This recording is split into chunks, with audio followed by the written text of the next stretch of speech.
चलो बच्चों, अब एनसीईआरटी तो हमने बहुत पढ़ ली है। अब ये देखते हैं principle of inheritance and variation में से सवाल कैसे बनते हैं। तो हमारे पास सवाल बनता है कि ग्रेगर मेंडल का जो एक्सपेरिमेंट था उन्होंने कौन से प्लांट पे करा था। तो सबसे पहला आ जाता है कि पी प्लांट पे करा था उन्होंने एक्सपेरिमेंट। पी प्लांट पे ही क्यों करा था उन्होंने, क्योंकि पी प्लांट पे हम आसानी से दो अपोजिंग कैरेक्टर्स देख सकते हैं, डोमिनेंट एंड रिसेसिव वाले। अब इनके एक्सपेरिमेंट को सक्सेस क्यों मिली थी, क्योंकि इन्होंने मैथमेटिक्स को यूज करा था बायोलॉजी की प्रॉब्लम को बताने के लिए। इन्होंने बड़ा सैम्पलिंग साइज लिया था ताकि इनकी क्रेडिबिलिटी बढ़ पाई थी हमारे पास में।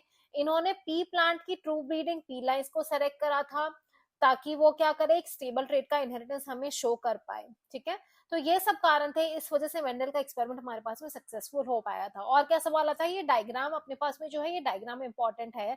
इसमें से आपके जो भी सवाल आते हैं ना वो इसमें से बनते हैं कि आपको दे देता है कि एक वायलेट कलर का फ्लावर है एंड एक्सियल पोजीशन पे है, इसको क्रॉस कराओ व्हाइट कलर के फ्लावर से जो टर्मिनल पोजीशन पे है। तो जब आपको पता होगा डोमिनेंट कौन सा रिसेसिव कौन सा, तभी आप बता पाओगे। तो ये वाला चार्ट आपको याद होना चाहिए कि कौन सा डोमिनेंट है कौन सा रिसेसिव है। तो 7 पेयर था हमारे पास में एंड टोटल 14 ट्रू ब्रीडिंग हमारे पास में पी कंट्रास्टिंग ट्रेट्स थे। तो यही सवाल आपको 2025 में पूछा था कि मेंडल क्यों सक्सेसफुल हुआ अपने हाइब्रिडाइजेशन एक्सपेरिमेंट में, कोई भी 2 रीजन बता दो, तो इनमें से कोई भी 2 रीजन आप यहाँ पे बता देंगे। और क्या आता है हमारे पास में, अब नेक्स्ट आता है मोनोहाइब्रिड क्रॉस हमारे पास में। तो मोनोहाइब्रिड क्रॉस के आपको रेशियोज पता होने चाहिए कि जीनोटाइपिक एंड फिनोटाइपिक रेशियो क्या होते हैं। टॉल प्लांट को आप ड्वार्फ के साथ में क्रॉस कराते हो तो F1 जनरेशन में सारे हेटेरोजाइगस टॉल होते हैं। जब आप इसका सेल पॉलिनेशन कराते हो तो F2 में क्या रेशियो आता है, F2 के अंदर में हमारे पास फिनोटाइपिक मतलब मॉर्फोलॉजी दिखने वाला रेशियो क्या होता है कि 4 में से 3 प्लांट्स हमारे टॉल होते हैं, एक हमारा ड्वार्फ होता है, कम हाइट का होता है। यही इसका जीनोटाइपिक रेशियो जेनेटिक कॉन्स्टिट्यूशन जब इन्होंने देखा तो इन्होंने देखा है जो 3 टॉल है इसमें से भी एक होमोजाइगस टॉल है एंड 2 हिट्रोजाइगस टॉल है हमारे पास में। हिट्रोजाइगस मतलब एक कैपिटल अलील है, डोमिनेंट अलील है, एक स्मॉल रिसेसिव अलील है हमारे पास में, एंड एक आपके पास में रिसेसिव था ही। तो ये फिनोटाइपिक एंड जीनोटाइपिक रेशियो हमारे पास में इंपॉर्टेंट होता है। मोनोहाइब्रिड क्रॉस मतलब सिंगल ट्रेट को आप स्टडी कर रहे हो, प्लांट की हाइट को आप स्टडी कर रहे हो, दैट इज मोनोहाइब्रिड क्रॉस हमारे पास में। अब इसमें टेस्ट क्रॉस क्या आता है, तो टेस्ट क्रॉस में आप क्या करते हो, F1 जनरेशन या वो जनरेशन जिसको आपको जीनोटाइप पता करना है कि जो डोमिनेंट है वो होमोजाइगस डोमिनेंट है या हिट्रोजाइगस डोमिनेंट है, ये बताने के लिए आप उसको रिसेसिव पेरेंट से क्रॉस कराते हो, तो इसको हम कहते हैं टेस्ट क्रॉस। इस टेस्ट क्रॉस के अंदर आप डोमिनेंट फिनोटाइप जो है उसको पता कर सकते हो कि वो होमोजाइगस डोमिनेंट है या हिट्रोजाइगस डोमिनेंट है। इसको आपने रिसेसिव पेरेंट के साथ में क्रॉस कराया, अगर वो होमोजाइगस डोमिनेंट होता तो आपको जो रिजल्ट में जो फ्लावर मिले हैं वो सारे के सारे डोमिनेंट फिनोटाइप वाले होते, सारे के सारे पर्पल कलर के होते हैं हमारे पास में। वहीं अगर ये हिट्रोजाइगस डोमिनेंट होता हमारे पास में तो जो आपको रिजल्ट मिलता है इस क्रॉसेस में क्या होता है, 50% आपको डोमिनेंट फिनोटाइप मिलता है, 50% आपको रिसेसिव फिनोटाइप मिलता। तो ये आपका बहुत इंपॉर्टेंट है जो टेस्ट क्रॉस है, इस पे भी आपके सवाल आ जाते हैं। अब 2 प्रिंसिपल जो है laws of dominance and laws of segregation, इनके आपको फीचर्स पता होने चाहिए। कैरेक्टर्स फैक्टर्स से कंट्रोल होते हैं, फैक्टर्स पेयर में होते हैं। डिसिमिलर पेयर मतलब हिट्रोजाइगस में एक पेयर डोमिनेंट करता है, दूसरा रिसेसिव होता है हमारे पास में। लॉ ऑफ सेग्रीगेशन का मतलब क्या होता है कि जो अलील्स होते हैं वो कोई ब्लेंडिंग शो नहीं करते हैं, as it is F2 generation में रिकवर हो जाते हैं। इसी बेसिस पे तो तुम्हारे F2 जनरेशन के अंदर में यहाँ पे F1 के अंदर में तो सारे टॉल दे, तो F2 में ड्वार्फ कहां से, क्योंकि अलील्स कोई भी ब्लेंडिंग शो नहीं करते हैं, as it is F2 generation के अंदर अपने पास में क्या हो जाते हैं, रिकवर हो जाते हैं हमारे पास में। अब इसका एक्सेप्शन है इनकम्प्लीट डोमिनेंस, जब डोमिनेंट अलील रिसेसिव को पूरी तरीके से दबा नहीं पाता है। तो रेड को आपने व्हाइट के साथ में क्रॉस कराया, F1 जनरेशन में जनरली आपके पास में आना चाहिए था रेड, बट रेड की जगह सारे पिंक कलर के फ्लावर आ गए। इनका सेल्फ पॉलिनेशन कराया तो अब तो क्या आने चाहिए, पिंक और व्हाइट ही आने चाहिए थे, बट अब तुम्हारे पास में क्या आ गए, 2 पिंक आए, एक रेड आया, एक व्हाइट आया आपके पास में। तो इस केस में आप देख रहे हो तो आपको फिनोटाइपिक रेशियो भी क्या है आपके पास में, 1 रेड है, 2 पिंक है एंड 1 व्हाइट है। जीनोटाइपिक रेशियो भी आपका सेम है। तो फिनोटाइपिक एंड जीनोटाइपिक रेशियो 1:1 किस में होता है, इनकम्प्लीट डोमिनेंस के केस के अंदर में हमारे पास में होता है। अब इनकम्प्लीट डोमिनेंस होता क्यों है, अगर नॉर्मल जीन होगा तो वो नॉर्मल एंजाइम बनाएगा हमारे पास में, नॉर्मल अलील होगा तो आपको नॉर्मल फिनोटाइप मिलेगा आपके पास में। बट अब जो जीन है, एक जीन के अंदर क्या होता है, 2 अल्टरनेटिव फॉर्म होते हैं हमारे पास में जिसको आप अलील्स कहते हैं। इनमें से कोई भी एक अलील के अंदर में कुछ भी मॉडिफिकेशन हुआ, इसकी वजह से हो सकता है कि आपका एंजाइम नॉन फंक्शनल रहे या कोई एंजाइम ही ना बने। तो अगर नॉन फंक्शनल रहा या कोई एंजाइम नहीं बना तो आपका जो फिनोटाइपिक एक्सप्रेशन होना चाहिए था वो फिनोटाइपिक एक्सप्रेशन नहीं होता है, इसलिए इनकम्प्लीट डोमिनेंस आ गया था हमारे पास में कि रेड कलर आना चाहिए था, बट उसमें से आपका कोई एक अलील जो था उसमें कुछ मॉडिफिकेशन हुआ तो रेड की जगह क्या आ गया आपके पास में, फिनोटाइप में पिंक आ गया हमारे पास में। अब आपके पास में नेक्स्ट आता है कोडोमिनेंस, इसमें से बहुत सारे सवाल आपके आए हैं। कोडोमिनेंस का बेसिक प्रिंसिपल क्या है कि एक आई जीन है, इसके 3 अलील्स होते हैं, आई ए, आई बी, स्मॉल आई, मतलब मल्टीपल अलील्स हैं यहाँ पे जो एक कैरेक्टर को गवर्न कर रहे हैं। अब ये क्या करते हैं, जो आरबीसी होती है उसकी प्लाज्मा मेम्ब्रेन पे पर्टिकुलर टाइप ऑफ शुगर हमारे पास में होती है। जैसे ए वाले ए ब्लड ग्रुप में सारी ए टाइप ऑफ शुगर्स होंगी, बी वाले में बी टाइप ऑफ शुगर्स होंगे हमारे पास में, आई ए आई बी में ए टाइप ऑफ शुगर भी होंगी, बी टाइप ऑफ शुगर भी होती है। स्मॉल आई में कोई भी शुगर इनकी सरफेस पे नहीं होती है हमारे पास में, है ना। तो अब कुल मिला के अपने अलील 3 है हमारे पास में, बट हमारे पास में आप जीनोटाइप्स देखते हो तो जीनोटाइप्स कितने आते हैं, 6 जीनोटाइप्स हैं जो 4 फिनोटाइप को कोड कर रहे हैं। फिनोटाइप क्या है, ए है, ए बी है, बी है एंड ओ है, 4 फिनोटाइप है, बट जीनोटाइप कितने हमारे पास में, 6 जीनोटाइप्स हमारे पास में होते हैं। अब इसमें आपके बहुत सारे सवाल पूछे हुए हैं। एक तो आपको ये वाला क्वेश्चन दे दिया, ठीक है, इस क्वेश्चन में आपको पूछा कितने अलील्स इन्वॉल्व होते हैं ब्लड ग्रुपिंग में, आपको पता है 3 होते हैं। एक पर्सन का ए बी ब्लड ग्रुप है, दोनों डोमिनेंट अलील है, तो इस टाइप के इनहेरिटेंस को आप क्या कहोगे, कोडोमिनेंस कहते हो। एक मैन का ब्लड ग्रुप ए है, वो एक वुमेन को मैरी करता है, इसका ब्लड ग्रुप बी है, क्या प्रोबेबिलिटी है उनका बच्चा ओ ब्लड ग्रुप का कब हो पाएगा, ओ ब्लड ग्रुप का पता हो पाएगा जब दोनों में से एक ओ अलील हमारे पास में आएगा, दैट मींस दोनों हिट्रोजाइगस वाले होने चाहिए हमारे पास में। तो ये आपका पहला सवाल। और दूसरा सवाल था human blood group A B O inheritance, good example है multiple allelism and codominance. Multiple allelism इसलिए क्योंकि आई जीन के 3 अलील है, I A, I B and I O. Codominance इसलिए क्योंकि जब दोनों प्रेजेंट है अपने पास में, ए एंड बी प्रेजेंट है, दोनों के दोनों अपने आप को एक्सप्रेस करते हैं, इसलिए कोडोमिनेंट होते हैं हमारे पास में, कोडोमिनेंस है हमारे पास में, ठीक है। नाउ नेक्स्ट सवाल हमारे पास में पेडिग्री चार्ट आपको बना के दे दिया है इस तरीके से, A B N blood groups लिख दिए हैं, एक बी ब्लड ग्रुप वाली का ए ब्लड ग्रुप के साथ में क्रॉस हुआ है, प्रोजेनिस में A B N A blood group आपके पास में आ रहे हैं। नेक्स्ट जनरेशन में, जनरेशन 2 में ओ ब्लड ग्रुप भी आया है, बी भी आया है। अच्छा यहाँ से स्टार्ट करते हैं। एक जनरेशन में अगर ओ ब्लड ग्रुप आया है दैट मींस आई है, एक इधर से आया है, एक इधर से आया है ना, तो आपने लिख दिया एक इधर से आया है आई, एक इधर से आया है, तो ये आई ए स्मॉल आई और ये हो गया, ठीक है, इसका आपको पता चल गया। अब इसमें एक स्मॉल आई है अपने पास में, तो इसके अंदर भी एक स्मॉल आई कहाँ से आएगा, पेरेंट्स में से आएगा, पेरेंट्स में से आया हमारे पास में, है ना, और ए इधर से आ जाएगा अपने पास में, ठीक है। तो आपने इधर आई ए लिखा, इधर आई बी लिखा। अब पता करते हैं हम, इधर ए बी है दैट मीन्स इधर से बी आया, इधर से ए आया है हमारे पास में। इधर बी ब्लड ग्रुप कब पॉसिबल होगा हमारे पास में, जब इधर से आई बी आएगा और इधर से स्मॉल आई आएगा हमारे पास में, तभी पॉसिबल होगा। तो आपने लिख दिया आई ए स्मॉल आई हो गया हमारे पास में। अब इधर ए ब्लड ग्रुप कब पॉसिबल होगा, जब इधर से आई ए आए, इधर से स्मॉल आई आए हमारे पास में, तो आपने इसका भी जीनोटाइप लिख दिया। तो इस तरीके से आप जीनोटाइप्स सबका बना सकते हो। तो आपने पॉसिबल जीनोटाइप्स बता दिया 1 and 2 का। Then which antigen or antigens will be present in the plasma membrane of 5 and 8? 5 and 8 पे आप बता सकते हो। 5 पे कौन से ए और बी दोनों होंगे, 8 के ऊपर में कोई भी नहीं होगा क्योंकि ओ ब्लड ग्रुप अपने पास में। 2025 का सवाल था आपका, है ना। अब आपको ये दिया एक चाइल्ड है विद ब्लड ग्रुप ए, बच्चे का ब्लड ग्रुप क्या है, ए है, उसके फादर का ब्लड ग्रुप क्या है, बच्चे का ब्लड ग्रुप ए है, फादर का ब्लड ग्रुप अपने पास में बी है, मदर का ब्लड ग्रुप ए बी है। मदर का ब्लड ग्रुप अपने पास में ए बी है ना, फादर का ब्लड ग्रुप बी है, बच्चे के पास में ए आया है मदर से, ठीक है। अब बच्चे के पास में मदर से ए आ गया है, फादर से तो बी तो आएगा नहीं, that means father I B तो हो नहीं सकता है, तो फादर क्या होगा, आई बी स्मॉल आई होगा।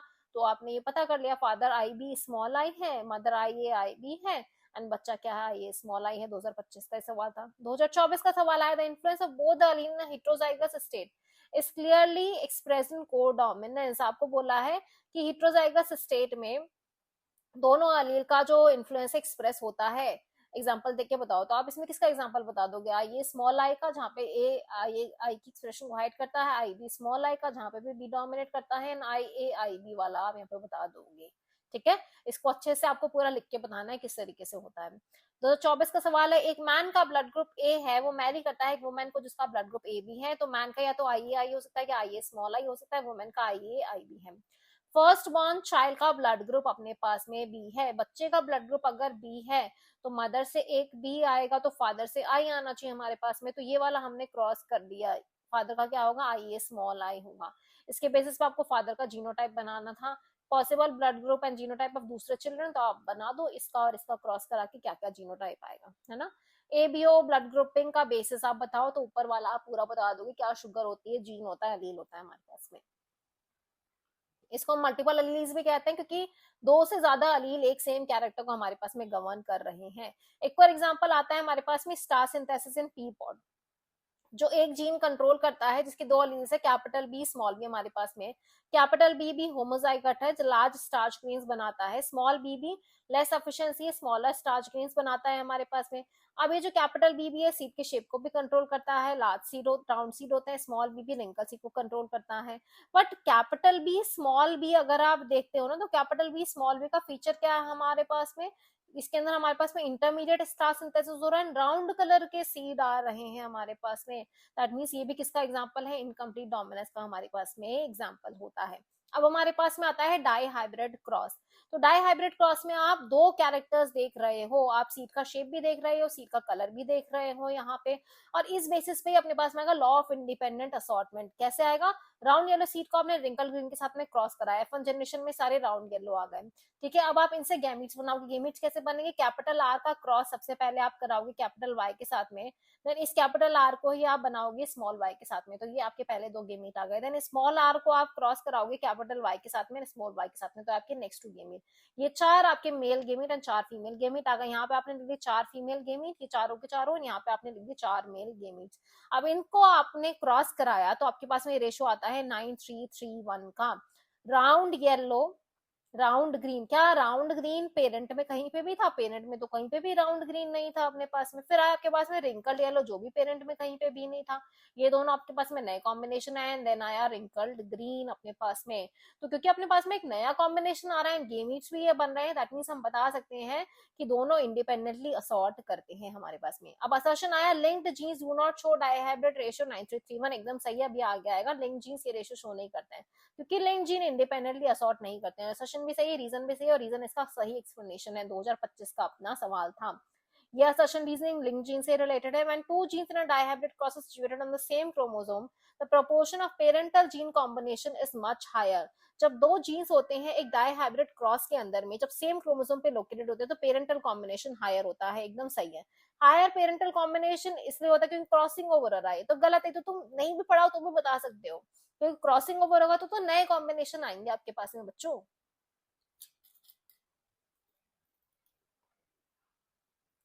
चलो, अब हमारे पास में आता है लॉ ऑफ इंडिपेंडेंट असॉर्टमेंट का statement. Law of independent assortment का स्टेटमेंट क्या है, when two pairs of traits are combined. दो पेयर ऑफ ट्रेड क्या आते हैं, एक तो सीड का शेप था, एक सीड का कलर था। जब इनको कंबाइन करते हो तो segregation of one pair is independent of the other pair. तब भी तो आपके पास में कौन सा आ गया, आपके पास में राउंड, और आपके पास में कौन सा आया, राउंड ग्रीन, राउंड येलो, ये सारे की सारे आपके पास कॉम्बिनेशन आना पॉसिबल होता है। अब आपको बोला 224 में state the laws of independent assortment, आपने ये बता दिया। इस लॉ को आप एक्सप्लेन करो, आपको स्पेसिफिक बोला है। आप पी प्लान के केस में बताओ with respect to flower colour and flower position using Punnett square. इसलिए आपको पता होना चाहिए कि फ्लावर कलर कौन सा है। तो वॉयलेट फ्लावर कलर डोमिनेट होता है and axial flower position dominate होती है। वॉयलेट एक्सियल को आपको क्रॉस कराना है व्हाइट टर्मिनल के साथ में, ये तो आप करा सकते हो। कैपिटल वी ले लो, स्मॉल वी ले लो, इधर कन्वेंशन एक्सियल के लिए कैपिटल ए ले लो, इधर स्मॉल ए ले लो, सेम आप क्रॉस करा दो, आसानी से आपका रेशियो आ जाएगा 9331 वाला, है ना। रेशियो 9331 ही आएगा, 9331 नहीं आ रहा, दैट मींस लिंक्ड जीन है। अब हमारे पास में आया क्रोमोसोमल थ्योरी ऑफ इनहेरिटेंस। अब मेंडल का काम बेचारे का इतने साल तक अनरिकॉग्नाइज्ड क्यों रहा, क्योंकि आप कोई भी ऐसा काम करोगे जो उस टाइम के अकॉर्डिंग नहीं है तो नहीं होगा। एक तो कोई फोन नहीं था, कोई इंस्टाग्राम नहीं था, यूट्यूब नहीं था उस टाइम पे जिसपे बता दो कि भाई मैंने ये डिस्कवरी करी है। फिर मैथ यूज कर लिया बायोलॉजी को समझाने को, तो उस टाइम तो इंटरडिसिप्लिनरी अप्रोच चलता नहीं था, इसलिए लोग ने इसको एक्सेप्ट नहीं करा हमारे पास में, है ना। अब हमारे पास में तीन साइंटिस्ट आए, कॉरेंस, डीवरेज, शेमार्क्स, जिन्होंने मेंडल के वर्क को रीडिस्कवर करा, क्योंकि तब तक माइक्रोस्कोप में एडवांसमेंट आ चुका था, क्रोमोसोम वगैरह का स्ट्रक्चर हम आसानी से देख पा रहे थे। क्रोमोसोम का मूवमेंट जो था मियोसिस के दौरान वो भी देखा जा सका 1902 तक। अब वॉल्टर सटन एंड थियोडन बोवरी ने नोट किया कि क्रोमोसोम का बिहेवियर एंड जीन का बिहेवियर एग्जैक्टली सेम है हमारे पास में, क्योंकि जीन्स क्रोमोसोम पे ही तो लोकेटेड होते हैं। तो इस बेसिस पे उन्होंने क्रोमोसोमल थ्योरी ऑफ इनहेरिटेंस हमारे पास मिली थी। एनाफेज जो है मियोसिस 1 का, जहाँ पे क्रोमोसोम पेयर अलाइन होते हैं मेटाफेज प्लेट पे इंडिपेंडेंटली एक दूसरे से। यहाँ से आप देख रहे हो तो इंडिपेंडेंटली अलाइन है, इंडिपेंडेंटली जा रहे। देखो ऑरेंज और ग्रीन वाला इधर आ गया, येलो और रेड वाला इधर आ गया। इसी पे आपका सवाल पूछा कौन सा प्रोसेस रिकॉम्बिनेंट के अंदर रिजल्ट करता है, तो म्यूटेशन भी रिकॉम्बिनेशन लाता है, इंडिपेंडेंट असॉर्टमेंट ड्यूरिंग मियोसिस 1 भी रिकॉम्बिनेशन लाता है, मियोसिस 2 के दौरान इंडिपेंडेंट असॉर्टमेंट भी आपका रिकॉम्बिनेशन लाता है, एंड क्रॉसिंग ओवर भी रिकॉम्बिनेशन लाता है। तो चारों ही ऑप्शन आपके सही होते हैं। दोनों में इंडिपेंडेंट असॉर्टमेंट हो रहा है ना बेटा, इंडिपेंडेंट असॉर्टमेंट हो रहा है, एक जर्म सेल के पास में एक ही जाएगा, तभी तो आपके पास में क्या हो रहा है, नए रिकॉम्बिनेशन आ रहे हैं, ये वाला इसके साथ में कंबाइन हो सकता है, कोई भी किसी के भी साथ में कंबाइन हो सकता है, इसलिए रिकॉम्बिनेशन हमारे पास में हो रहा है। इसी बेसिस पे अपनी आई क्रोमोसोमल थ्योरी ऑफ इनहेरिटेंस। इन्होंने क्या कहा, pairing and separation of pair of chromosome would lead to segregation of pair of factors. Chromosome का पेयरिंग होगा तो फैक्टर्स का पेयरिंग होगा, क्रोमोसोम का सेग्रीगेशन होगा तो फैक्टर्स का भी सेग्रीगेशन होगा हमारे पास में। अब इसका एक्सपेरिमेंटल वेरिफिकेशन बट किसने दिया था, टीएच मॉर्गन ने दिया था ड्रोसोफिला पे काम करके। ड्रोसोफिला पे ही क्यों काम करा, क्योंकि तो मेल और फीमेल को आप आसानी से डिस्टिंग्विश कर सकते हैं, उनको सिंपल सिंथेटिक मीडिया पे ग्रो कर सकते हो, 2 हफ्ते के अंदर 14 दिन के अंदर लाइफ साइकिल कंप्लीट हो जाएगी। सिंगल मेटिंग से बहुत सारी प्रोजेनीज दिखेगी, तो आप अपना रिजल्ट को आसानी से पता लगा सकते हो, है ना। अब कुछ सवाल आपके बच गए थे डाई हाइब्रिड क्रॉस पे, एक जैसा ही सवाल, तो सारे मैं सॉल्व करके नहीं बताऊंगी, आप देख लेना, है ना। क्या है, 2023 का सवाल, एक होमोजाइगस टॉल पी प्लांट के ग्रीन सीड के साथ में क्रॉस कराया with dwarf plant with yellow seed. अब यहाँ पे देख लो, है ना, tall plant with green seeds हमारे पास में को क्रॉस कराया dwarf plant with yellow seed, है ना। आपको पता है क्योंकि येलो वाला जो है डोमिनेंट कैरेक्टर है, तो आपके पास में F1 जनरेशन में सारे टॉल येलो आ जाएंगे। अब इनके गेमीट्स बना लो, कैपिटल टी को पहले कैपिटल वाई स्मॉल वाई के साथ में तो ये हमने बना लिया, स्मॉल टी को इनके साथ में तो हमने बना लिया। गेमीट्स बनाए, देन आप पूरा पुनेट स्क्वायर बनाओगे एग्जाम के अंदर, तुम्हें पूरा पुनेट स्क्वायर बना के सॉल्व करके आना। रेशियो सेम 9331 वाला आएगा, 9 टॉल येलो आएंगे, 3 टॉल ग्रीन आएंगे, पहले डोमिनेंट वाले आ गए, ये नया कॉम्बिनेशन आ गया, पहले टॉल येलो तो आपके पास में था ही, है ना, टॉल येलो तो हमारे पास में ऑलरेडी था, टॉल ग्रीन आ गया, डॉफ येलो आ गया एंड डॉफ ग्रीन हमारे पास में ये आ गया। तो अपने पास में क्या था, आपके पास में टॉल येलो और अपने पास में ऑलरेडी था हमारे पास में, ठीक है। तो ये हमारे पास में इस तरीके से आंसर आ गया। अब नेक्स्ट देखो हमारे पास में क्या था, ऊपर एक tall breeding pea plant with round seed, tall plant है विथ राउंड सीड है, इसको क्रॉस करा dwarf plant with wrinkle seed. आपको F2 जनरेशन तक पूरा क्रॉस बना के बताना है, बता दोगे F1 में सारे टॉल राउंड हो जाएंगे, इसका सेल्फ पॉलिनेशन कराओ, आप पूरा पुनेट स्क्वायर बनाओ, 9331 का ही रेशियो आएगा अपने पास में, ठीक है। स्टेट द मेंडेलियन प्रिंसिपल, इसकी मदद से कौन सा आया था, लॉ ऑफ इंडिपेंडेंट असॉर्टमेंट हमारे पास में आया था। मैच की कॉलम दिया, कॉलम 1 एंड कॉलम 2 हमारे पास में दिया, तो मोनोहाइब्रिड क्रॉस का रेशियो क्या होता है, 3:1 होता है, डाइहाइब्रिड का 9331 होता है, इनकम्प्लीट डोमिनेंस का 1:1 होता है, टेस्ट क्रॉस का 1:1 होता है हमारे पास में। सिमिलरली इधर भी आपको दे दिया, tall pea plant with violet flower है, अननोन जीनोटाइप है, आपको नहीं पता होमोजाइगस डोमिनेंट है या हेटेरोजाइगस डोमिनेंट है। आपको 5 नंबर का सवाल है, तो आपको दोनों केस लेके इसका क्रॉस करा के बताना है, सेल्फ पॉलिनेशन करा के। तो पहले आपने ले लिया कि होमोजाइगस डोमिनेंट टॉल है, होमोजाइगस टॉल है, होमोजाइगस वॉयलेट है, फिर आपने दिया हेटेरोजाइगस टॉल, हेटेरोजाइगस वॉयलेट। तो पहले इसका सेल्फ पॉलिनेशन कराओगे, केस 1 ये हो जाएगा अपने पास में, एंड केस 2 में इसका सेल्फ पॉलिनेशन आप कराओगे, ठीक है। इस तरीके से आपको इसको निकालना है। तो ये सारे सवाल हमारे पास में डाइहाइब्रिड क्रॉस में आ रहे हैं, इसलिए आपको शुरुआत वाला फर्स्ट पेज पे जो मेंडल वाला टेबल था वो वाला याद होना चाहिए। अब आपको बोला टीएच मॉर्गन उनके कलीग्स ने ड्रोसोफिला मेलेग्नोस्टर पे काम करा था, क्या फाइंडिंग्स पे वो अराइज हुए थे। तो ड्रोसोफिला मेलेग्नोस्टर पे इन्होंने काम करा था, अभी आगे भी अपन देखते हैं। इन्होंने सेक्स लिंक जो जीन्स थे इनको स्टडी करा था, है ना, और इसको स्टडी करा था तो इनको मेंडल से डेविएशन देखने को मिला, इनको 9331 का रेशियो नहीं मिला। इन्होंने हाइब्रिडाइज करा yellow bodied white eyed female को brown bodied red eyed male के साथ में, और फिर इनकी F1 प्रोजेनी को इंटरक्रॉस कर दिया। इन्होंने देखा 9331 का रेशियो नहीं आया, तो इस बेसिस पे इन्होंने कहा कि जो जीन्स एक्स क्रोमोसोम पे लोकेटेड थे, ठीक है, जब इनका डाइहाइब्रिड क्रॉस हमने कराया तो हमारे पास में क्या आया, हमें दिखा कि उनमें कुछ कुछ फिजिकल एसोसिएशन है हमारे पास में, जिसको इन्होंने टर्म दिया लिंकेज। इन्होंने क्या कहा कि जीन्स लिंक्ड होते हैं हमारे पास में, है ना, तो उन्होंने लिंकेज टर्म दी, और इन्होंने कहा कि रिकॉम्बिनेशन भी होता है उनके अंदर में, है ना। तो इन्होंने क्या कहा, जब दो जीन्स डाइहाइब्रिड क्रॉस में सिचुएटेड है सेम क्रोमोसोम के ऊपर, पेरेंटल जीन का कॉम्बिनेशन मच हायर था देन नॉन पेरेंटल टाइप। तो पेरेंटल जीन का कॉम्बिनेशन क्योंकि हायर था, तो इन्होंने इसको क्या दिया, लिंक्ड जीन्स कहा, या लिंकेज इसके लिए टर्म दी इन्होंने। रिकॉम्बिनेशन इन्होंने कहा कि जब नॉन पेरेंटल जीन कॉम्बिनेशन हमारे पास में आए, इसको इन्होंने कहा रिकॉम्बिनेशन, है ना। और लिंकेज और रिकॉम्बिनेशन एक दूसरे का क्या है, जस्ट रिवर्स होगा। लिंकेज जो होगा वो इनवर्सली प्रोपोर्शनल होगा रिकॉम्बिनेशन फ्रीक्वेंसी के, जितना ज्यादा रिकॉम्बिनेशन होगा उतना कम हमारे पास में क्या होगा, लिंकेज होगा हमारे पास में। अब अपने पास में स्ट्रेंथ ऑफ लिंकेज क्या कहते हैं, कि जो टाइटली लिंक्ड जीन है, येलो बॉडी है एंड व्हाइट आइड है हमारे पास में, ये बहुत पास पास है, तो इनमें रिकॉम्बिनेशन की फ्रीक्वेंसी बहुत कम है, 1.3% है। जबकि हमारे पास में white eyed and miniature wing वाली है हमारे पास में, तो इनमें रिकॉम्बिनेशन की फ्रीक्वेंसी बहुत ज्यादा है, 37.2% है, क्योंकि इनके बीच में डिस्टेंस भी ज्यादा है।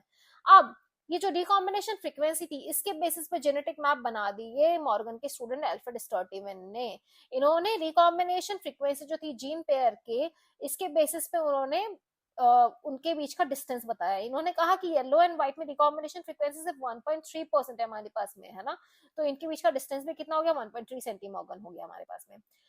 व्हाइट एंड मिनिएचर के बीच में 37 हमारे पास में कितना था, 37.2% रिकॉम्बिनेशन है, तो इनके बीच का डिस्टेंस भी कितना हो गया, 37.2 मैप यूनिट हो गया।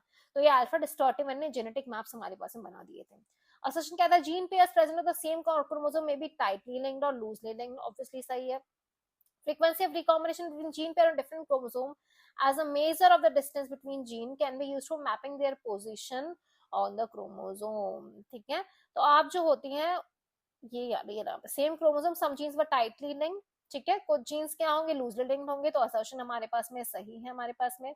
इसने frequency of recombination between gene pair on the same chromosome आएगा हमारे पास में, यहाँ पे क्या ले दिया, डिफरेंट क्रोमोसोम दे दिया, तो रीजन आपका गलत है, यहाँ पे assertion is correct but reason is false. अब आपका ये वाला जो मैप है आपको इतना सारा दिया हुआ, ये बनाने को नहीं देगा, बस तुम्हें इसका कंक्लूजन पता होना चाहिए। येलो एंड व्हाइट के बीच वाला क्रॉस था एंड व्हाइट एंड मिनिएचर के बीच में हमारा क्रॉस था, तो strength of linkage yellow and white में ज्यादा थी एंड व्हाइट एंड मिनिएचर के बीच में स्ट्रेंथ ऑफ लिंकेज कम है। तो इसका कंक्लूजन सिर्फ आपको पता होना चाहिए, ड्रॉ करने को कोई भी नहीं बोलेगा तुम्हें एग्जाम के अंदर में। नेक्स्ट आता है पॉलीजीनिक इनहेरिटेंस। जब कोई कैरेक्टर दो से ज्यादा जीन से कंट्रोल होता है उसको हम पॉलीजीनिक इनहेरिटेंस कहते हैं। जैसे कि ह्यूमन स्किन कलर, ये 3 जीन से कंट्रोल होगा, capital A B and C, इसके रिसेसिव पार्ट क्या होगा, small A small B and small C. जब तीनों रिसेसिव फॉर्म के अंदर लाइटेस्ट स्किन कलर होगा, जब तीनों डोमिनेंट फॉर्म में होगा तो डार्केस्ट स्किन कलर होगा, जब इंटरमीडिएट फॉर्म में हेटेरोजाइगस फॉर्म में है तो इंटरमीडिएट स्किन कलर होता है। तो पिगमेंट की इंटेंसिटी एज अ ग्रेडियंट के अक्रॉस होता है यहाँ पे हमारे पास में। नेक्स्ट आता है हमारे पास में प्लियोट्रॉपी। प्लियोट्रॉपी का मतलब क्या है, जब एक सिंगल जीन है हमारे पास में उसके मल्टीपल इफेक्ट्स होते हैं। तो सिंगल जीन में अगर कुछ भी म्यूटेशन हुआ, जैसे कि हमारे पास में है फिनाइलएलनिन हाइड्रोक्सिलेज का जो हमारे पास में जो एंजाइम, अगर इसकी डेफिशिएंसी है हमारे पास में, है ना, इसको बनाने वाले जीन के अंदर कुछ डिफेक्ट हुआ तो मेंटल रिटार्डेशन भी हो रहा है, साथ साथ हेयर एंड स्किन का जो पिगमेंटेशन है वो भी रिड्यूस हो जा रहा है, बाल सफेद हो जा रहे हैं, स्किन सफेद हो जा रही है। तो मल्टीपल इफेक्ट यहाँ पे हमें दिख रहे हैं, जिसको हम इस डिजीज को हम कहते हैं फेनाइलकीटोनुरिया, इनबोर्न एरर ऑफ मेटाबॉलिज्म हमारे पास में होता है। इसके अंदर उस जीन में म्यूटेशन हो जाता है जो एंजाइम फिनाइलएलनिन हाइड्रोक्सिलेज को कोड करता है। अब सेक्स डिटर्मिनेशन हमारे पास में आता है। हैंकिंग ने देखा कि कोई न्यूक्लियर स्ट्रक्चर था जो स्पर्मेटोजेनेसिस में, पूरे स्पर्मेटोजेनेसिस के दौरान इंसेक्ट्स के अंदर में था। 50% ऑफ स्पर्म में वो स्ट्रक्चर प्रेजेंट था हमारे पास में, दूसरे 50% के अंदर में वो स्ट्रक्चर नहीं आ रहा था। तो उन्होंने उस स्ट्रक्चर को एक्स बॉडी कह दिया क्योंकि कुछ भी उनको पता नहीं था। अब बाद में पता चला कि ये एक्स क्या है, हमारे पास में सेक्स क्रोमोसोम होता है। सेक्स डिटर्मिनेशन मैकेनिज्म कैसा है, ह्यूमन बींग्स में देखते हैं तो मेल हीट्रोगेमिट होते हैं, 2 अलग अलग टाइप की गेमिट बनाते हैं हमारे पास में। तो मेल जो होते हैं वो डिटरमाइन करते हैं बच्चे का सेक्स क्या होता है। सेम टाइप हमारे पास में किसमें, ड्रोसोफिला में। ड्रोसोफिला में भी मेल्स डिटरमाइन करते हैं सेक्स क्या होता है, X X X Y type of sex determination होता है। बर्ड्स में जो फीमेल होती है वो डिटरमाइन करती है बच्चे का सेक्स क्या होगा, Z Z Z W type of sex determination mechanism होता है। ग्रास होपर की बात करोगे तो ग्रास होपर में एक्स एक्स एक्स ओ टाइप होता है, जहां फीमेल एक्स एक्स होगी, 2 एक्स क्रोमोसोम होंगे, बट मेल में सिर्फ 1 एक्स क्रोमोसोम ही होता है। तो एक्स एक्स एक्स ओ किस में है, ग्रास ऊपर के अंदर होता है। तो ग्रास ऊपर में मेल हिट्रोगेमिटी है। तो जहां पे मेल 2 टाइप की गेमेट बना रहे हैं वो डिटरमाइन कर रहे हैं कि बच्चे का सेक्स क्या होगा, उसको हमने मेल हिट्रोगेमिटी बोला। जहां फीमेल 2 टाइप की गेमेट बनाएगी हमारे पास में उसको हमने फीमेल हिट्रोगेमिटी बोला, जो कि रिस्पॉन्सिबल होगी, फीमेल रिस्पॉन्सिबल है बच्चे का सेक्स डिटरमाइन करने के लिए हमारे पास में। ह्यूमन का सेक्स डिटर्मिनेशन आपको ऑलरेडी पता है, ये बताने की जरूरत नहीं समझती हूँ मैं। हनी बी वाला जो है इंपॉर्टेंट है अपने पास में। हनी बी के अंदर में क्या होता है, जो मेल्स बनते हैं वो बनते हैं बिना आपके फर्टिलाइजेशन प्रोसेस के, है ना। तो क्या होता है, फीमेल जो होती है हमारे पास में, जो क्वीन या वर्कर भी होती है हमारे पास में, इनमें मियोसिस होता है। फीमेल्स में 32 नंबर ऑफ क्रोमोसोम होते हैं, तो 16 करके हमारे पास में गेमीट्स बनेंगे। जब ये गेमीट डायरेक्टली मेल के अंदर में कन्वर्ट हो जाती है हमारे पास में, तो मेल्स के अंदर में कितने हमारे पास में गेमेट में क्रोमोसोम नंबर होंगे, 16 होंगे, तो ड्रोन बन गए हमारे पास में। अब वो ही मेल्स जो है, ये जो मेल्स है, मेल्स के अंदर में क्या होगा, माइटोसिस के थ्रू गेमीट बनेगा अपने पास में, ठीक है। ये गेमीट का जब फीमेल गेमीट के साथ में अपने पास में फ्यूजन हो रहा है तो आपको अगेन फीमेल मिल जाएगी जो 13 नंबर ऑफ क्रोमोसोम होगी। तो यहाँ बीच में कुछ कुछ मिसिंग देख के आपसे पूछता था, आपको याद है मेल में 16 नंबर ऑफ क्रोमोसोम है, फीमेल में 32 नंबर ऑफ क्रोमोसोम है। फीमेल के अंदर मियोसिस होगा, मेल्स में सिर्फ माइटोसिस होता है। इसी पे आपको पूछा कि explain the mechanism of haplodiploid sex determination, with the help of example की तरफ से बताओ तो ये डायग्राम बना लेना, इसकी मदद से बता देना। इस पैटर्न को हैप्लोडिप्लॉइड क्यों कहते हैं? क्योंकि फीमेल्स के अंदर में अपने पास में क्या होता है, मियोसिस होता है, देन ये होता है। मेल्स के अंदर में क्या होता है, मेल्स के अंदर में माइटोसिस के गेमीट बनते हैं एंड फर्टिलाइजेशन के थ्रू फीमेल बनती है, डिप्लॉयड होती है हमारे पास में, है ना। फीमेल्स डिप्लॉयड होती है, मेल्स हैप्लॉयड होते हैं, इसको इसलिए इसको हैप्लोडिप्लॉइड सेक्स डिटरमिनेशन मैकेनिज्म बोला। अभी आपके पेडिग्री चार्ट पे से आपसे सवाल क्या क्या पूछा है, तो इसमें से पूछ लिया, देखो अगर कलर्ड है तो अफेक्टेड इंडिविजुअल है, 2 लाइन है तो रिलेटिव के बीच में मेटिंग हो रही है। अगर इस तरीके से आपको डायमंड टाइप दिया, उसमें बीच में नंबर है, दैट मींस 5 अनअफेक्टेड ऑफस्प्रिंग है। अगर ये आपको दिया है, दैट मींस ये पेरेंट्स नॉर्मल है बट इनका ऑफस्प्रिंग जो है वो अफेक्टेड होता है हमारे पास में, है ना। अब बर्थ केस में होता है, आप लेफ्ट से राइट देते हो, ये बच्चे का जन्म पहले हुआ, इस बच्चे का जन्म बाद में हुआ, ये चीज भी आपको सब पता होनी चाहिए। अब इसी पे आपका 24 में भी सवाल पूछा, 25 में भी क्या मीटिंग बिटवीन रिलेटिव्स बताता है, तो ये हो गया मीटिंग बिटवीन रिलेटिव्स हमारे पास में। सेम ये था, इनमें से ये किसको बताता है, तो ये बताता है मीटिंग बिटवीन रिलेटिव्स। कंसेंटिन्यूअस मीटिंग, ये वर्ड भी याद रखना, कंसेंटिन्यूअस मीटिंग हमारे पास में होता है, इसको बोलते हैं। अब इसके बाद में आता है हमारे पास म्यूटेशन। म्यूटेशन आपको पता है कि जो चेंजेस होते हैं डीएनए सीक्वेंसेस के अंदर में, जिसके बाद जीनोटाइप फिनोटाइप में चेंज आता है, इसको म्यूटेशन कहते हैं। म्यूटेशन आपके पास में पॉइंट म्यूटेशन हो सकते हैं, एक सिंगल न्यूक्लियोटाइड में चेंज आया, डिलीशन हो सकता है, इंसर्शन हो सकता है, डुप्लीकेशन हो सकता है, जिसकी वजह से रीडिंग फ्रेम हमारा ऑल्टर हो जाए। अब इसके फीचर्स क्या क्या किस वजह से होता है, केमिकल फैक्टर्स होते हैं, म्यूटेशंस हो सकते हैं हमारे पास में, यूवी रेज होती है, कोई भी केमिकल सीडीटीए वगैरह हो गया, फिजिकल फैक्टर्स हो सकते हैं, ये सब फैक्टर्स हो सकते हैं। पेडिग्री एनालिसिस मतलब हम जनरेशंस एनालाइज कर रहे हैं ये पता लगाने के लिए कि ये बीमारी वगैरह ये सब कैरेक्टर्स आए कहाँ से हैं हमारे पास में। और डिसऑर्डर को हमने 2 में डिवाइड करा है, Mendelian disorder and chromosomal disorder. Mendelian disorder में हम सिंगल जीन के अंदर में ऑल्टरेशन या म्यूटेशन देखते हैं, क्रोमोसोमल डिसऑर्डर में पूरा क्रोमोसोम एक एक्स्ट्रा आ जाता है या डिलीट हो जाता है। मेंडेलियन डिसऑर्डर में सिंगल जीन के अंदर में आपका एडिशन या डिलीशन होता है हमारे पास में, है ना। अब आप कैसे बता सकते हो कि ये कैरेक्टर आपके पास में ऑटोजोमल है या सेक्स लिंक्ड? अगर सेक्स लिंक्ड होता है जैसे तो एक्स लिंक्ड, एक तो रिसेसिव एंड डोमिनेंट। डोमिनेंट सारी जनरेशन में आपको दिखेगा, रिसेसिव जनरेशन स्किप कर देता है ना। ऑटोजोमल होते हैं तो मेल एंड फीमेल में इक्वली हमारे पास में देखने को मिलते हैं। सेक्स लिंक्ड होता है तो यूजुअली क्रिस क्रॉस इनहेरिटेंस होता है, फीमेल से मेल के अंदर में आएगा, मेल से फीमेल के अंदर में, है ना। तो criss cross inheritance x link में दिखता है। और एक्स लिंक वाले जो रिसेसिव होते हैं हमारे पास में, इसमें यूजुअली मेल्स ज्यादा इम्पैक्टेड होते हैं। ये दोनों बहुत इंपॉर्टेंट है आपके पास में। ये जो पहला वाला है ये किसका अपने पास में, ऑटोजोमल डोमिनेंट मायोटोनिक डिस्ट्रॉफी का है हमारे पास में। ऑटोजोमल डोमिनेंट है, सारी जनरेशन में आ रहा है, किसका है, मायोटोनिक डिस्ट्रॉफी का है। सेकेंड वाला किसका है, autosomal recessive sickle cell anaemia का है। अब पहले तो सिर्फ ये 2 ही देते थे, आजकल तो अपनी मर्जी से कोई भी चार्ट बना के देते हैं। यहाँ पे देखो आपसे पूछा है इसमें से कौन सी कैटेगरी में ये वाला जेनेटिक डिसऑर्डर हमारे पास में आएगा। मेल फीमेल इक्वली अफेक्टेड है, एक जनरेशन स्किप हो रही है, आपने बोला ऑटोसोमल रिसेसिव आएगा। आपको ये वापस चार्ट दिया आपको, ठीक है, ये आपको चार्ट दिया है। सन हु वाज हीमोफिलिक, एक कपल है इनके बीच में क्रॉस हुआ है, ठीक है।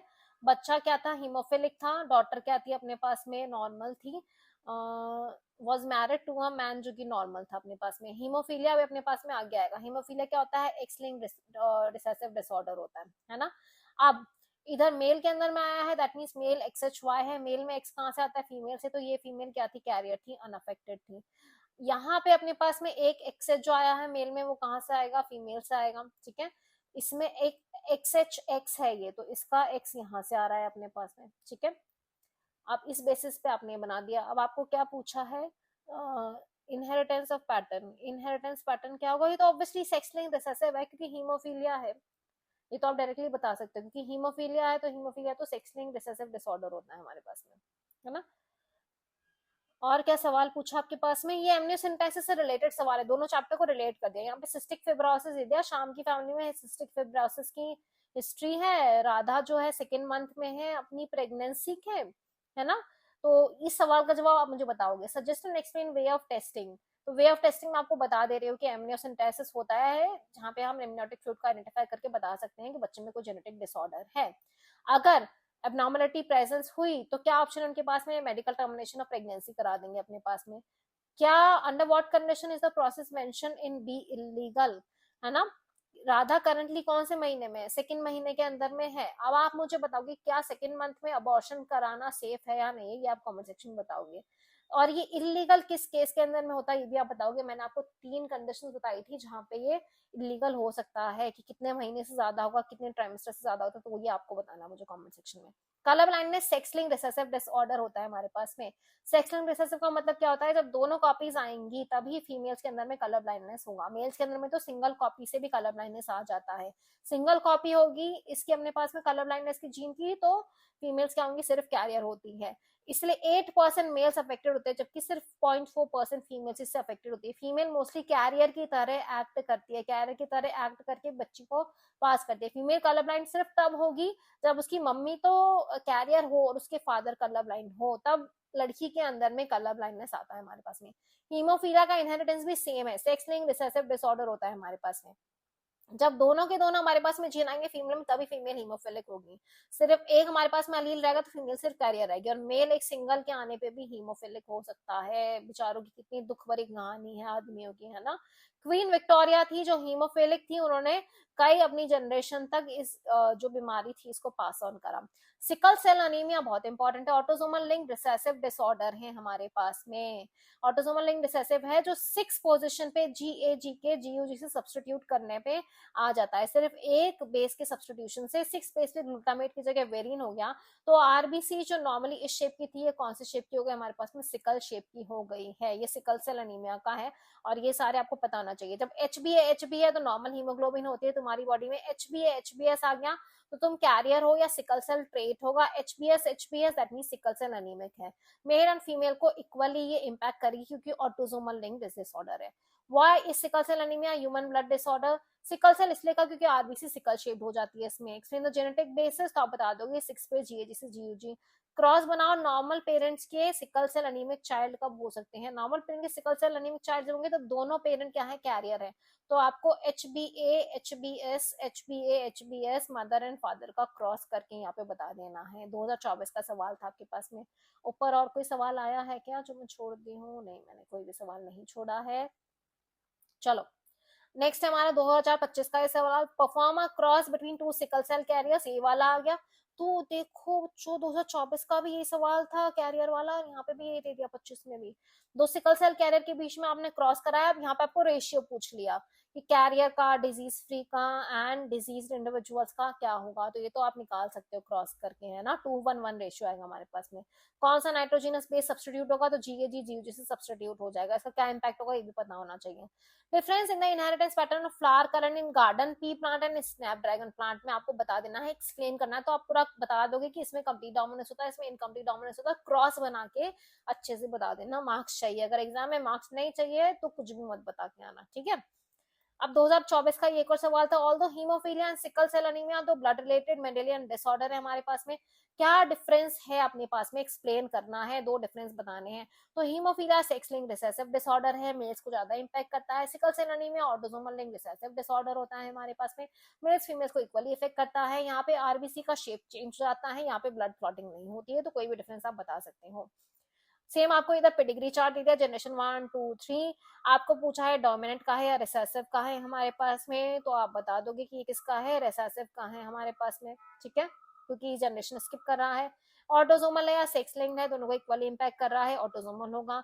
पॉसिबल जीनोटाइप बताओ 1 का and 3 of the second generation, तो ये मैंने ऑलरेडी बना दिया है। इस तरीके से आपको बना के इसके अंदर निकाल लेना है ना। ये इम्पैक्टेड अपने पास में रिसेसिव मतलब स्मॉल ए आएगा अपने पास में, ये दोनों ही इम्पैक्टेड नहीं है। स्मॉल ए आया मतलब एक इधर से आया, स्मॉल ए एक इधर से आया, दोनों अनअफेक्टेड है, that means capital A small A दोनों का जीनोटाइप हो गया, है ना। अब बना दो इधर, अगर ये आपका क्या है, ये कैपिटल ए हो जाएगा, ये कैपिटल ए स्मॉल ए हुआ, ये कैपिटल ए स्मॉल ए क्यों हुआ, क्योंकि इधर स्मॉल ए आया हमारे पास में, ये डिजीज है तो एक इधर से आएगा एक इधर से आएगा, है ना। तो इस तरीके से आप इसको सॉल्व कर सकते हो, ये सॉल्व करके देखोगे तभी आएगा। फिनाइलकेटोन्यूरिया इनबॉर्न एरर है मेटाबॉलिज्म का, वो एंजाइम फिनाइलएलैनिन हाइड्रोक्सिलेज जो फिनाइलएलैनिन को टायरोसिन में कन्वर्ट करता है, उसकी कमी हो जाती है हमारे पास में। इसलिए हमारे पास में जो फिनाइलएलैनिन है वो क्या हो जाता है, जाके अक्यूमुलेट हो जाता है ब्रेन वगैरह में, मेंटल रिटार्डेशन होगा, यूरिन के साथ भी एक्सक्रीट होगा, किडनी में क्योंकि उसका पुअरली एब्जॉर्प्शन होता है। थैलेसीमिया अपने पास में क्वांटिटेटिव डिसऑर्डर होता है, हमारे पास में ऑटोसोमल लिंक रिसेसिव डिसऑर्डर ही होता है। थैलेसीमिया के अंदर ग्लोबिन चेन्स का जो सिंथेसिस होता है वो कम हो जाता है हमारे पास में, इस वजह से एबनॉर्मल हीमोग्लोबिन बनेगा, प्रीमेच्योर डिस्ट्रक्शन हो जाता है आरबीसी का, अनीमिया हो जाएगा। अल्फा थैलेसीमिया में हमारे पास में क्रोमोसोम 16 पे जीन HbA1 HbA2 होते हैं, उनमें किस तरीके का म्यूटेशन आ जाएगा।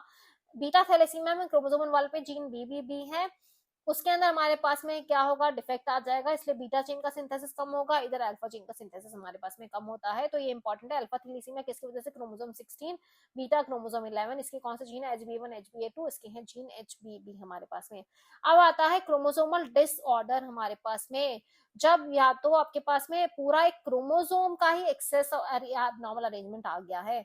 एन्यूप्लॉइडी किस वजह से होता है, एन्यूप्लॉइडी और पॉलीप्लॉइडी में अंतर क्या है। एन्यूप्लॉइडी तब होता है जब अपने पास में, जब सेल डिवीजन के दौरान में क्रोमैटिड अच्छे से सेग्रीगेट नहीं हो पाते हैं, तो एन्यूलोप्लॉइडी होगा हमारे पास में, गेन हो जाएगा, लॉस हो जाएगा पूरे एक क्रोमोसोम का। डाउन सिंड्रोम, जब 21 नंबर पे एक एक्स्ट्रा क्रोमोसोम की कॉपी आ जाती है, एन्यूप्लॉइडी का एग्जांपल है हमारे पास में। सिमिलरली टर्नर सिंड्रोम जो होता है हमारे पास में, वो क्या हो जाता है, एक एक्स क्रोमोसोम का लॉस हो जाता है ह्यूमंस के अंदर में हमारे पास में, तो ये भी एन्यूप्लॉइडी का ही एग्जांपल है हमारे पास में। पॉलीप्लॉइडी के अंदर में क्या होता है कि साइटोकाइनेसिस नहीं हो पाए टीलोफेज के बाद में, prophase, metaphase, anaphase, telophase, telophase हो गया, सारे क्रोमोसोम्स वगैरह भी अपने पास बन गए, साइटोकाइनेसिस नहीं होगा अपने पास में। तो जो एक और उस एक ही सेल के अंदर अपने पास में पूरे सेट ऑफ क्रोमोसोम्स आ जाएंगे, सारे सेट हमारे पास में, इसको हम पॉली, मल्टीपल, और ये किसके अंदर देखने को मिलता है, प्लांट्स के अंदर मिलता है। पॉलीप्लॉइडी हम किसकी मदद से इंड्यूस करा सकते हैं, आपके पास में कोल्की चीन की मदद से आप इंट्रोड्यूस करा सकते हो पॉलीप्लॉइडी, है ना। आपको पता होना चाहिए 22 पेयर ऑफ ऑटोसोम्स होते हैं हमारे पास में, एक पेयर सेक्स क्रोमोसोम का होता है सारे ह्यूमंस के अंदर हमारे पास में, है ना।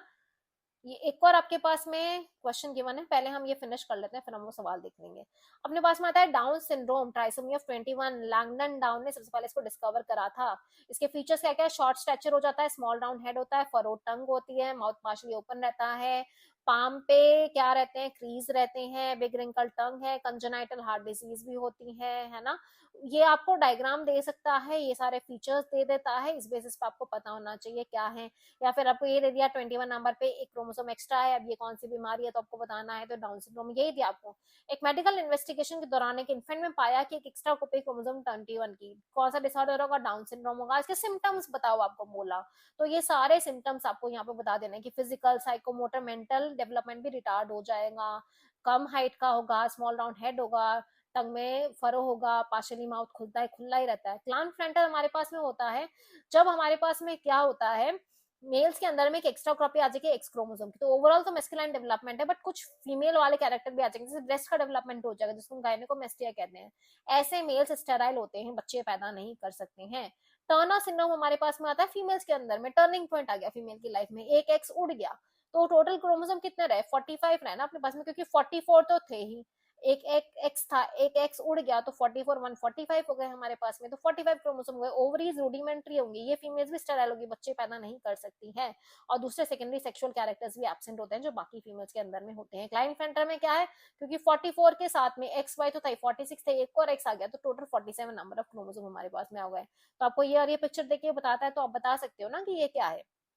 सवाल क्या है, इनमें से कौन सा एन्यूप्लॉइडी का एग्जांपल नहीं है, phenylketonuria, inborn error of metabolism है। टर्नर सिंड्रोम किसकी वजह से होता है, आपको पता है एन्यूप्लॉइडी की वजह से होता है। आपको मैच करने के लिए क्या दिया है, तो इधर 45 है प्लस XX है, दैट मीन्स एक एक्स्ट्रा आपके पास में ऑटोजोम है, मतलब 21 ट्राइसोम में आ गया, एकदम सही है। 44 प्लस XXY, मतलब बात हो रही है क्लाइनफ्लेंटर की हमारे पास में, बट क्लाइनफ्लेंटर में ओवरऑल फेमिनिन डेवलपमेंट नहीं होता, मेस्कुलाइन डेवलपमेंट होता है, तो ये वाला जो आपका ऑप्शन है, ये वाला आपका यहाँ पे गलत हो गया, ओवरऑल मेस्कुलिन डेवलपमेंट होता है, तो ऑप्शन बी आपका इनकरेक्ट ऑप्शन है। 44 प्लस XO हमारा सही है, टर्नर सिंड्रोम के फीचर्स एकदम सही है यहाँ पे। 44 प्लस XY हमारा नॉर्मल मेल होगा, ये भी एकदम सही है, तो करेक्ट ऑप्शन हमारा बी है, क्योंकि ये गलत जवाब है। तो हम 2023 से 2025 तक के सारे PYQ एनसीईआरटी के साथ में लिंक कर करके पढ़ चुके हैं। एग्जाम के लिए घबराने की जरूरत नहीं है, टेंशन लेने की जरूरत नहीं है, तुमने जो भी तैयारी करी है वो बहुत अच्छी है। एक बार अपनी एनसीईआरटी एंड मूवमेंट के लिए रिवाइज कर लो, एक फॉर्मूला शीट अलग से बना लो और इंपॉर्टेंट डायग्राम्स देख करके चले जाओ, आप बहुत अच्छा एग्जाम के अंदर में स्कोर करोगे। All the very best for your examination.